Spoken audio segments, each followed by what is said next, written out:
Book का नाम है सुख का आधार, मेहनत। राइटर है स्वेट मार्डन।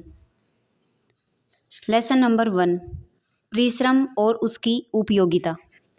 परिश्रम मनुष्य के साथ ही नहीं, जलचर, थलचर, नभचर सभी प्राणियों के साथ ही इस तरह जुड़ा हुआ है जैसे चोली दामन। हमारे पूर्वज कहते चले आए हैं कि आवश्यकता आविष्कार की जननी है और यह ध्रुव सत्य है। यह मानना पड़ता है, यह मान्य है, इसे हमें स्वीकार कर लेना चाहिए। परिश्रम प्राणी या जीव इसलिए नहीं करता कि उसे परिश्रम करना है, यह उसके लिए ज़रूरी है। अरे भाई, यह स्वाभाविक है, स्वभाव पक्षी का है, पशु का है, और मनुष्य तो फिर इन सबसे आगे है। जब परिश्रम किया जाता है तभी जीवन का स्रोत खुलता है। बाल शिशु, जिसे हम नवजात कहते हैं, उसे माँ का आंचल होठों में दबाकर दूध पीना आ जाता है। यह भी परिश्रम है और स्वाभाविक है। आज का मानव अगर परिश्रमरत न होता तो वह वनचरों की तरह जंगलों में घूमता होता और पशुओं की तरह गुफाओं में रहता होता।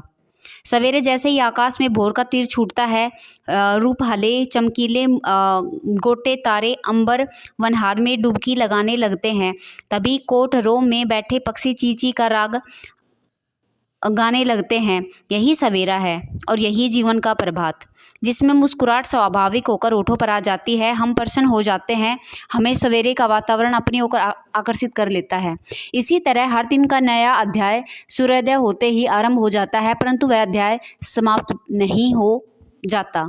जब सांझ का सूरज डूबता है तो वह विश्राम ले लेता है। चलने का नाम जिंदगी है। जो चलते रहते हैं उन्हीं का जीवन सफल है। परिश्रम पैर उठाकर आगे रखने में भी होता है। हम पानी पीते हैं तो पानी के पात्र को होठों तक ले जाना पड़ता है। और भाई, छोटी सी बात समझ लो, सांस लेने में भी मेहनत होती है और उसे भी परिश्रम कहते हैं। इस तरह यह पूरी तरह सिद्ध हो जाता है कि कोई भी प्राणी अपने आप परिश्रम नहीं करता है, उसे करना पड़ता है। वह इसके लिए सर्वदा विवश है।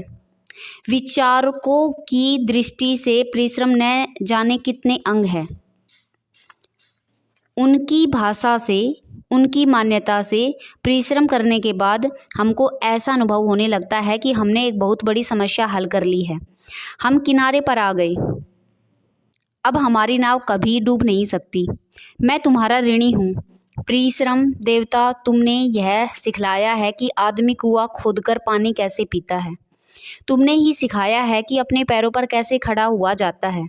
तुमने ही बतलाया है कि परिश्रम ही पहला मंत्र है जिससे प्राणी अपनी मंजिल पर पहुंचता और निश्चित स्थान पर जाकर अपने परिश्रम का झंडा फहरा देता है। जिसने परिश्रम किया है वह सुखी है। जिसने परिश्रम के महत्व को समझा वह ज्ञानी है। जिसने परिश्रम की परिभाषा नहीं पढ़ी वह निपट अज्ञानी है।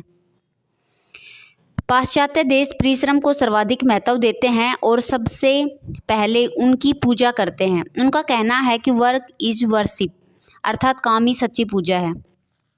जो मेहनत करेगा उसे भगवान अपने आप ही प्राप्त हो जाएंगे, इसमें कोई संदेह नहीं। मनुष्य परिश्रम करता है, परिश्रम उसका आराध्य है। जो सच्चे मन से, तन मन और लगन से परिश्रम करता है वह पाता है कि उसकी इच्छाएं सभी तरह पूरी होकर उसकी झोली में भर गई हैं।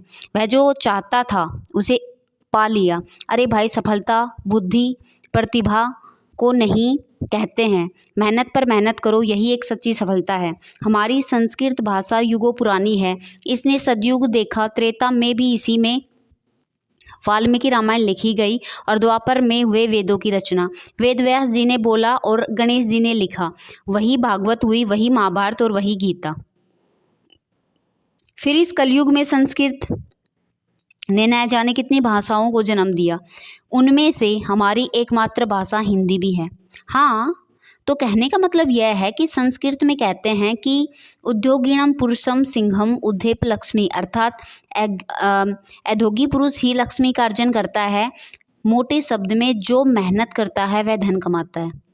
परिश्रम से क्या नहीं होता। हम गर्मी के मौसम में छाया करके कड़ी धूप में उस छाया में बैठ जाते हैं, या परिश्रम का एकमात्र परिणाम है।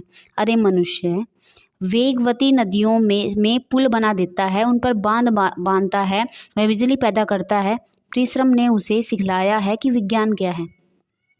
और विज्ञान की कहाँ तक आवश्यकता है। बचपन में सुना था, पुस्तकों में पढ़ा था, समाचार पत्रों में भी यही आया करता था कि जापान के लोग बहुत सुखी हैं और उनका एकमात्र कारण है उनका परिश्रम। आखिर कारण क्या है कि जापान की हर वस्तु बाजार में बहुत मिलती है? उनका उत्तर यह है कि वहाँ के लोग आवश्यकता से अधिक परिश्रम करते हैं, जिनका परिणाम यह होता है कि उत्पादन अपनी सीमा से बढ़कर बहुत आगे पहुँच जाता है। तभी मुनाफा कम लिया जाता है, माल अच्छा दिया जाता है और लोग हंसकर कहते हैं कि जापानी चीज़ें मजबूत भी होती हैं और सस्ती भी मिल जाती हैं। संसार के कोई भी ऐसा काम नहीं जिसमें परिश्रम न करना पड़ता हो। भोजन की थाली तुम्हारे सामने रखी है, उसमें स्वादिष्ट भोजन है। अगर तुम परिश्रम नहीं करोगे तो वह भोजन तुम्हारे मुंह तक कैसे पहुंचेगा? परिश्रम अनिवार्य है, परिश्रम आवश्यक है, परिश्रम ध्रुव सत्य है, परिश्रम ईमान है, परिश्रम ही मनुष्य की एकमात्र पूंजी है। आदिकाल से दुनिया यही कहती चली आई है कि मेहनत करो, खुश रहो, हंसो, मुस्कुराओ। तुम्हारे जीवन की बगिया में हंसी के फूल खिलेंगे। उन मोहों को आकर्षक फूलों से ऐसी सुगंध आएगी, बहुत ही हसीन लगने लगेंगी। वाह, जिंदा रहने और खुश रहने के लिए कितना अच्छा तरीका है। खुद भी हंसो और दूसरों को भी हंसाओ। अगर तुम किसी को हंसा नहीं सकते तो तुम्हें रुलाने का भी क्या अधिकार है? पशु और पक्षियों की एक तरह मनुष्य भी एक प्राणी है, उसे इतना अधिक महत्व क्यों दिया जाता है? इसका मूल कारण यह है कि वह सबसे अधिक बुद्धिमान है। उसने धरती से लेकर आकाश तक एक सीढ़ी लगा दी है, जमीन में कुआं खोद दिया है, धरती के गर्भ को छू लिया है। वह जान गया है कि समुद्र की लहरें क्यों उठती है, वह जान गया है कि नदियाँ समुद्र में क्यों विलीन हो जाती है। वह सागर की गरिमा को उसने जान लिया है, उसकी मर्यादा को उसने पहचान लिया है। उसी मनुष्य ने यह भी अनुभव किया है कि वह दूर तक वह अनंत आकाश फैला हुआ है, उसका कोई और छोर नहीं है। उसने प्राकृतिक विज्ञान का भी अच्छे तरीके से अनुभव किया है। सूर्य दिन में प्रकाश देता है, चंद्रमा रात को आता है, हम हर सवेरे फूल खिलते हैं, सांझ आने पर मुरझा जाते हैं। यह भी प्रकृति का एक नियम है, ये इंसान ने जान लिया है। एक अकेले इंसान ने ही आकर इस धरती पर परिश्रम नहीं किया है। विशालकाय पशु से लेकर छोटे जानवर तक ले लो। वनराज शेर जब गुफा से बाहर निकलता है और शिकार की खोज करता है, फिर उसे बलपूर्वक प्राप्त करना पड़ता है। सहज ही उसे भोजन उपलब्ध नहीं हो जाता। यदि वह परिश्रम नहीं कर सकता तो गुफा में पड़ा रहेगा और भूखा ही मरेगा।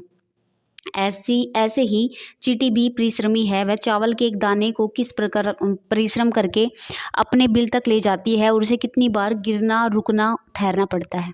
इसलिए तो कहा जाता है कि गिर गिर के उठना, रूठ रूठ कर खड़े होना है, उसके बाद फिर गिरना, फिर उठना, चलना है। इसी का नाम जिंदगी है। हम पुरानी बातों को कभी नहीं भुलाएंगे, ये बड़े काम की बातें हैं। और यह बिल्कुल सही है कि जिंदगी वह तीर है जिसका निशाना कभी चूकता नहीं है और मनुष्य अपने में सफल होकर रहता है।